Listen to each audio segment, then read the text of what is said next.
This is the Urban Carry G2 Cadet. And we're going to be talking about it today on Peace, Love, and Guns.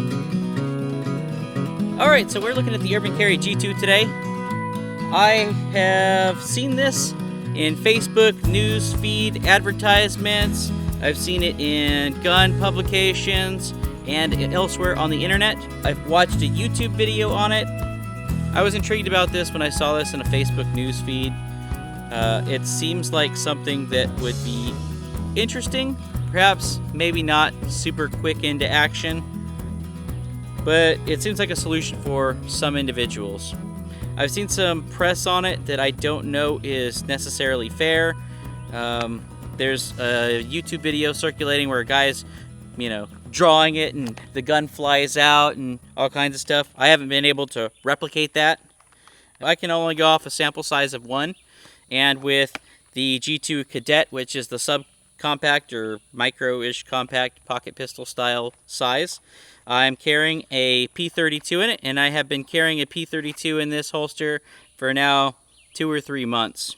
And this video is going to kind of go over my perspective on this holster. Just as full disclosure, I did reach out to Urban Carry and say, hey, I've got a YouTube channel. I would like to review this holster, and they graciously sent me one. We want to thank Urban Carry for sending me this holster free of charge to give my take on it. Obviously, there is some bias inherent in people giving you free stuff, so I will attempt to be as bias-free as possible. Obviously, it's cool getting free stuff from manufacturers, but we're going to give this a fair shake. Is it a little much for what? Yes, it's real leather. You haven't seen the review. You don't know how much it's worth, Jim. The Urban Carry G2 Cadet MSRP is at $65. You might be able to find it somewhat cheaper elsewhere. As far as holsters goes, $65 for a general good quality holster is probably not too crazy. Some folks spend upwards of $200 for really good gun leather. And some of the better Kydex holsters are in the kind of neighborhood of $100 to $200 as well. I have seen some bad press about the Urban Carry G2. Everybody's opinion is their opinion, and this video is going to be mine. The guy on YouTube makes a video showing all different kinds of holsters and goofy stuff, and he's ripping it out, and he gets the gun to shoot out across the room. I haven't been able to do that, even with kind of aggressive test by doing like that. I'm sure if I really gave it what for, it would shoot out, but for any kind of normal aggressive as you would intend to use this thing, it's not going to do that. So putting this holster on, this is kind of the general form factor of the holster. That's with the gun in, obviously. You've got this little metal clip, and it snaps together with a relatively strong magnet. So we start with the holster like this, and we kind of hold it like so, and you drop that into your pants behind your belt. Now, I have used this in a variety of circumstances, and it works with a lot of different clothes. So we drop the holster down behind the pants, and then you're left with this kind of flap here. This part is going to cover the belt area, and this is what needs to go back behind the pants, and then the clip goes over the pants, and if you're wearing a belt, over the belt. And it just goes like that. That's how to put the holster on. One more time for the people in the back. Holster goes in the pants, and just like that. It's kind of intended to be worn in such a way that it looks like you could foreseeably have something in your pocket. So you're going to kind of put it off center from your center. Typically I put it about halfway between this belt loop and the pocket. We drop it in, and you can see that it looks as though I have something in the pocket, which I actually do. I've got a rather large pocket knife, some keys, and then the holster. If I look down on this here, I can see definitely a bulge in my pants that I don't see on this side. From the side, it's it's noticeable, but it kind of just looks like you've got something in there. It could be thought to be a cell phone, so it really does carry pretty discreetly. If you wear it off to the side, you've got the hip there to contend with, so kind of wear it as far as your side pocket here. If you don't want it to be in the front, so that works as well. What it does do is it kind of makes the draw a little bit further off this side. The draw looks something like this. I've got a t-shirt on here, so you could grab the t-shirt kind of in a wad. You could pull up and get at it, but you grab, pull up, and then you get the pistol like so, and present. Reholstering the pistol is kind of just the opposite. After you draw, you're left with this, and while it looks kind of goofy, I don't think you're going to care when you're, protecting yourself. To reholster, we flip this up and over, and in the gun goes. Pull your shirt up, and then drop that down inside. And there we go. So again, and on it. It does take a little bit of practice to get used to. Admittedly, I'm not the best at it. So that was a two-handed draw. That's kind of the intended use case for this holster the majority of the time. It would also behoove you perhaps to practice drawing it one-handed, which would look something like this, like maybe no, get back. And then you would have to press this up against your body to get at the gun. And I will demonstrate that once more. No, get back. No, no. Pressing it up against your body with kind of the flat of your palm, you can get at it and present. Seems very awkward for a one-handed draw. It is. I mean, but it is what it is, right? It's an option. It's stuffed down in your pants off the waistline, so that is, kind of inherent in the sacrifice. So the one-handed draw is a little bit more involved, and there's a lot more room for error there. It is something that I practice with a little bit, and doing it slow and controlled and not under pressure, it's something that I can do. One thing that I'm noticing now for the first time is drawing this, having been in the heat all day, this leather holster up against my sweaty gut, as I'm drawing, it's getting stuck. A little bit more than I would like, and it changes the draw up a little bit different than I'm used to practicing with in the comfort of my own home, where it's cool and everything's dry. So that is perhaps a consideration. So the two-handed draw is definitely the most controlled method of doing this. One-handed is possible, requires practice, and is probably less preferable. One of the other things that they advertise with this holster is that you can draw it from a seated position. That is the case. It does require a little bit more force, but you can get it off of your hip, or you can get it out of your pants and present it from a seated position, assuming that your seat belt isn't covering too much of that, your shirt's not too much in the way. It does require a little bit of pre-thought about how you would do that. From a crouched position, this is kind of also what a seated position would look like. You can get at the pull tab and pull it up and out, and presents the gun, and then we come out to shoot. Getting it in while seated, not the most fun, but it's possible. And again, lift out the little flap, pull up, and there it goes. Well, that was maybe cheating a little bit because I had my knee tipped down. Here I'm sitting, pretending I'm sitting in a car or whatnot. I can grab at the holster, pull, it gets past the gut, and then out. So bang bang, carjackers, whatnot. Yay. Some folks might be interested in doing this cross draw and wearing it on the left side. That is something you could do. It's not something I've tested extensively. It would just be the same thing on the other side, and it would go there, just like that. It presents about the same, and it would enable me to get at the gun like so. When you get this holster, from the factory, it's not going to look like this. You can clearly see the outline of a P32 that has a pocket clip installed on it, kind of embossed into the leather, and the same thing on the back. That's to its credit. When it breaks in, it kind of takes the form of the gun, and it holds it really snugly. And then it also, you don't have like big air gaps in there where you're not making contact, so it provides a good positive retention on the gun. It will be completely flat when you get it. So this will be a completely flat piece of leather. And it will also be pretty stiff. A lot of, I think a lot of bad reviews that come about this thing are with regard to it not being broken in properly before they decide to carry it and test it. You can see that if I take this, I can bend this leather very easily.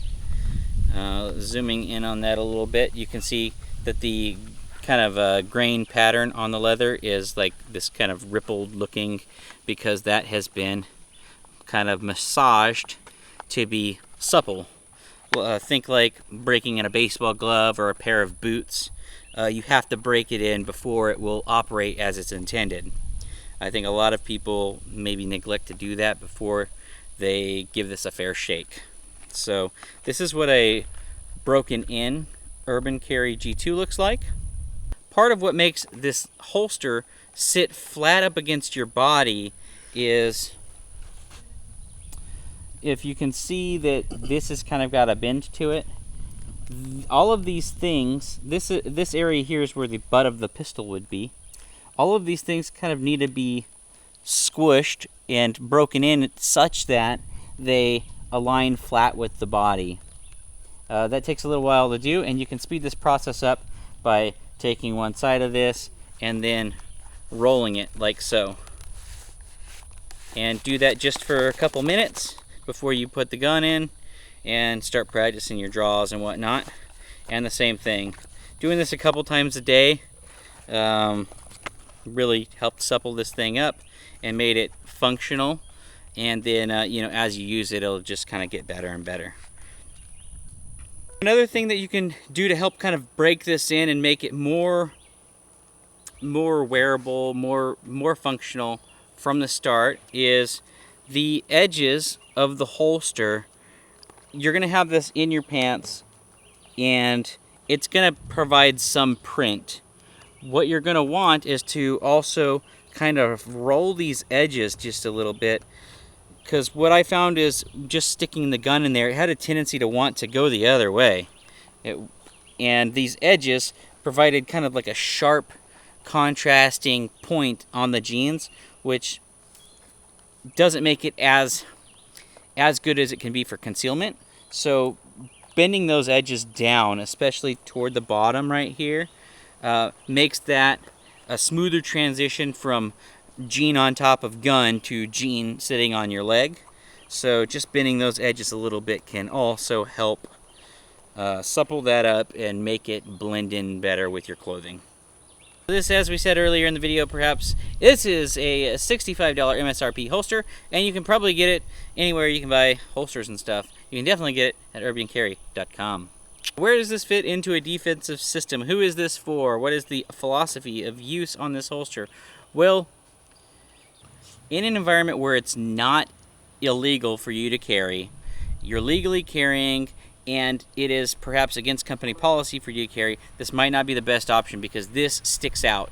For example, if you're supposed to wear a polo shirt or button-up shirts or whatnot. Perhaps you're comfortable doing that, but you have to be willing and ready to say, if someone asks you, what is this thing on your belt? You could say, mind your own business. Or perhaps it's a cell phone case. It's meant to look like a cell phone case, kind of. If people see you walking around carrying around a Samsung Galaxy S9, and then you tell them that this is a cell phone case, those things are incongruous. That will not add up. That's a lot bigger than that. Now, I have had people say, crack a joke that Will is wearing his dad clothes, and that's he's wearing his cell phone holster on his pocket. And I'm kind of like, yeah, it's a cell phone holster. Obviously it's not, but it's not obvious to people that don't know what it is unless they know what it is. And some gun guys are going to know exactly what this is. If you do work in a place that doesn't have any anti-gun policies, perhaps this would be just fine for you.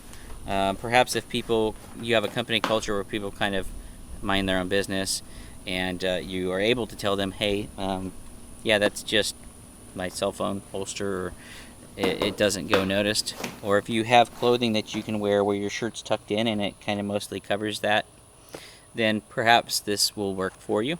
If you wear t-shirt and jeans, as I'm wearing now, that works very well. It's very, very well concealed. I wear this very frequently with basketball shorts and a t-shirt. It works very well for that. Get out. Go away. You. She's like, fuck you. So I'm actually pretty impressed with the variety of clothes I can wear this with, that it is actually a deep concealed option. I can wear basketball shorts and a t-shirt and flip-flops comfortably all day long, on the weekend, lounging around, whatever the case may be. This thing just works. So the holster really does fit a very wide variety of things, and only in a certain small set of cases would I think it to be inappropriate. So, should you purchase the Urban Carry G2 holster? Well, it depends. If you can carry a full-size gun or a compact or a micro-compact on your hip, carrying a gun on your hip is always going to be a better option than carrying something in a purse or stuffed into your pants or in a pocket or leaving it at home. That being the case, I've been out with multiple friends multiple times that are gun guys, and I say, hey, what are you packing right now? We're going to Walmart, for example, and they say, oh, I'm not packing, or, oh, I'm not going to worry about it, you got yours. And it's kind of like, you don't get to brag about having this belt carry holster system that you don't carry with you. This literally goes with me every day, and it's much better than the guns that my friends and your friends do it too, and you're probably guilty of it as well. I was guilty of it for a long time, not having a system whereby I can carry my handgun that I spent my hard-earned money to first purchase the handgun and get licensed to carry the handgun, not to mention the training and all the fun stuff that you go through that, fingerprinting and registering with the federal government. All of those things, if you're not going to carry a gun on you, then it doesn't do you any good. So my answer to you on whether or not you should purchase this is, if you need a deep concealment option that it goes with pretty much anything in your wardrobe, the answer is yes. I like it. For me, this works very well. It works with pretty much anything in my wardrobe, including down to thin nylon basketball shorts, t-shirt. I wear it with jeans and a t-shirt. I wear it to work with a polo and jeans or slacks. For somebody like me who has never been able to comfortably wear a gun on the hip in my everyday life because of job or because of certain activities that I'm doing during the day, this is an awesome option. And if you have that same struggle, I highly encourage you to look into something like this. The holster's not perfect and it's not without its caveats, but I think if you try one out, I think that you will find that you're carrying your gun way more than you used to, and you will enjoy it, and you will be better off doing something like this. But the holster is not perfect. I do have a few gripes and possibly a few suggestions to make this design even better than it is. The first is that this flap has a very strong magnet in it. This clip is steel, and that holds it closed when it's in your pants. Now, if we put this in there, I have, while I was doing dry practice with this, I have drawn the weapon and kind of fumbled with it as I was coming up, and the gun sticks to the magnet, and this is a very strong magnet. If I let this go, the gun just sits there and dangles. That's something to be cautious of while you're training, especially if you have rounds in the gun. That would be bad if you, for example, pulled the trigger The magnet being strong enough to hold onto the gun is a minor gripe. I feel like that is something that could be changed in design with perhaps a less strong magnet. I don't know that there's a whole lot of need for this to be that strong of a magnet to secure it there, or even a magnet at all. It could be Velcro. Velcro is not as silent, but it could be a Velcro. It could be a snap enclosure. This could be just a leather flap that maybe has some sort of ridge on it so that it doesn't ever drop down in the pants or something. That might be a concern. But having it be a magnet that sticks to the gun, that could cause some fumbling and get you into trouble. Like most gun leather, it's going to creak as you move around. That tends to get better as time goes on, but you will hear it creak. So if you're trying to be in this deep carry situation, perhaps you're carrying in a place where you legally can be, but would socially not be very cool. If someone hears your cell phone pocket creaking, it might be pretty indicative to some folks that are in the know that perhaps that is a gun holster.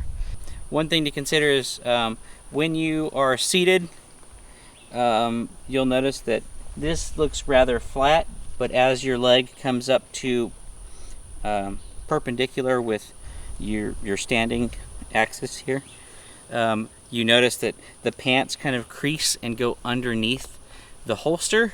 That might be some kind of tell if you're seated. That's just a minor gripe there. Another important consideration is the reholster. It does require a much more concerted effort than, say, just putting it in a waist holster. You do have to get this portion of the holster kind of laid flat up against the body and then flip it up, and then very carefully get the gun inserted back into the holster. You have to be very careful, obviously, that you're not putting your finger in the trigger guard and then slamming that into the holster and then causing some sort of terrible accident. It's very important in a defensive scenario to get your weapon back in your holster when the threat is no longer there, so that law enforcement doesn't come and see you and think that you're a bad guy. So reholstering is important, and this does take just a little bit more time and training to do quickly and to do correctly. I would like to suggest a few improvements to the design. First of all, perhaps some sort of maybe beveled edged or inset piece of molded plastic that would kind of jut out just a little bit from this and perhaps recess into this recess on the clip. And that way when I get at this with my thumb, I could be, say, walking to my car, put my thumb under that, and then if I sweep up with just the thumb, it would be really cool if this came with it, so that I can do a true one-handed draw and then get at it. So for example, it would look something like this. Hit that thumb hook and then right up with, and then I'm pressing with my thumb still, getting at the gun, and then we're off to the races. A separate improvement I might suggest is, even though this is very well broken in, perhaps rather than make the whole holster leather, perhaps doing a kind of bi-material design where this, rather than being a 16th or 32nd of an inch thick piece of leather with another one just like it being right next to it, and that folding over your pants, which have a certain thickness, perhaps the leather ends here, and then you've got a very thin, very strong section of nylon that folds over, is very flat, and then it goes back into the leather design here. That would drastically aid in the need to have this thing broken in. It might make the materials costs go up, or the design maybe a little bit more expensive to produce, but I think it being truly flat right there might be to its advantage. One more thing is, I feel like the pistol sometimes sits a little bit high. I would like to see this perhaps be half an inch to an inch longer and have it sit down in the pants perhaps just a little bit lower, so that it is off the line of the body right there.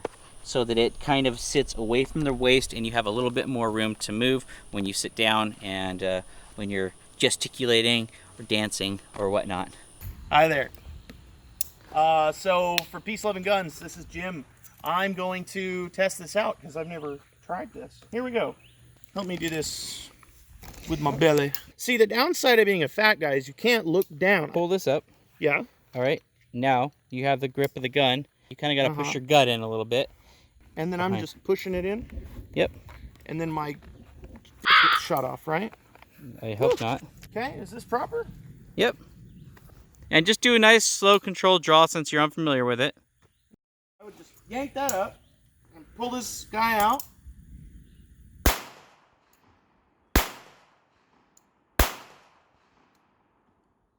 that again. It's hard for me to get over pointing a loaded gun at myself inside a holster like that. You don't point it at yourself. You don't have to point it at yourself. You don't? You can pull your pants out with the other hand, and then you point the gun straight down your pants. Pull your belt out. Stuff it in. Push it all the way down. Keep going, keep going. There you go. It should be like flat right there. Let me see. Yep, that's it. All right, so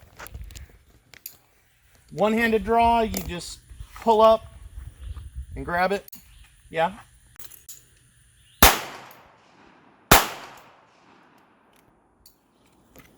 Okay, I only have one left.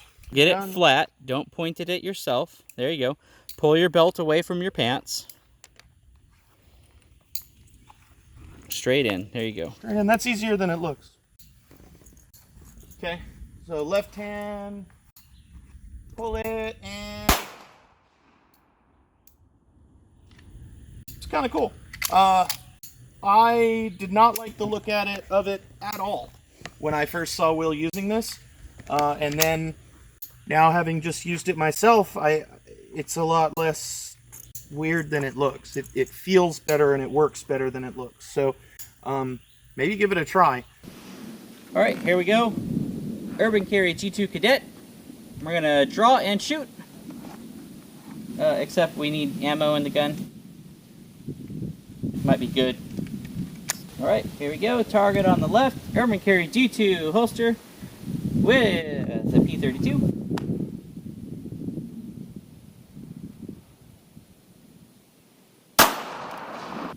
Go to. Dang. Yeah, pinpoint accuracy. Yep, you give him a haircut. Good shooting.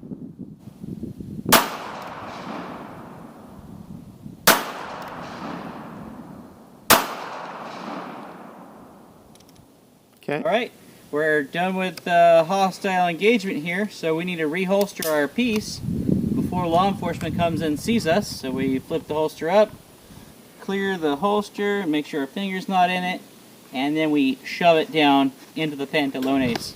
Pretty definitive.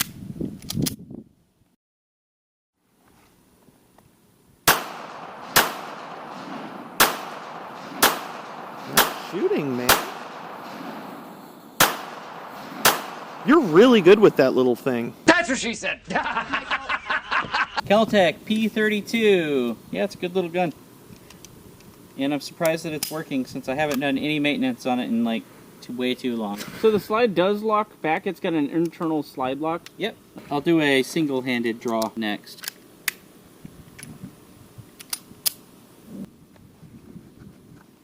All right, single-handed draw.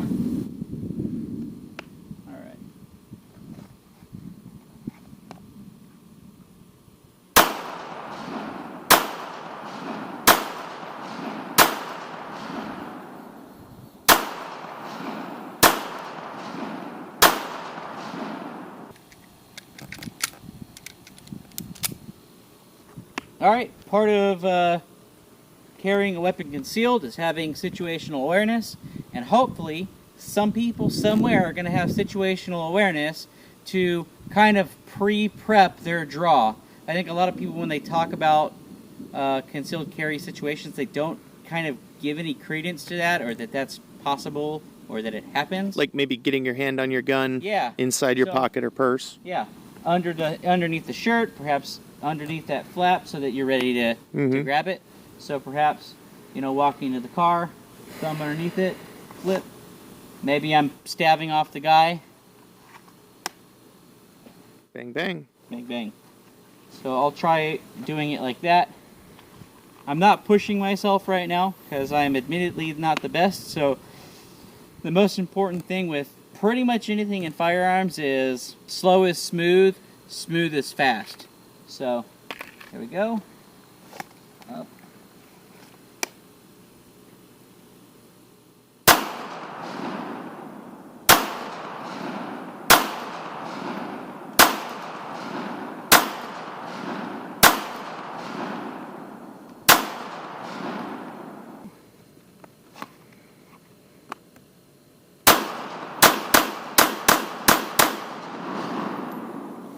I like this thing.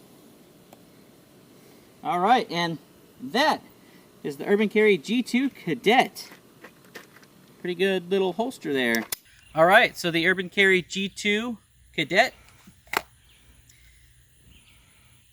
I highly recommend it for a very wide variety of circumstances. It is very obviously not a speed competition shooter's holster. It will enable you to have your gun on you when your other gun buddies are not carrying their guns. You will see that.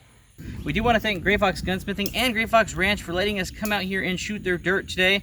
Though I did level some criticisms at this throughout the course of the video, I think that this is a very compelling way to carry a pistol.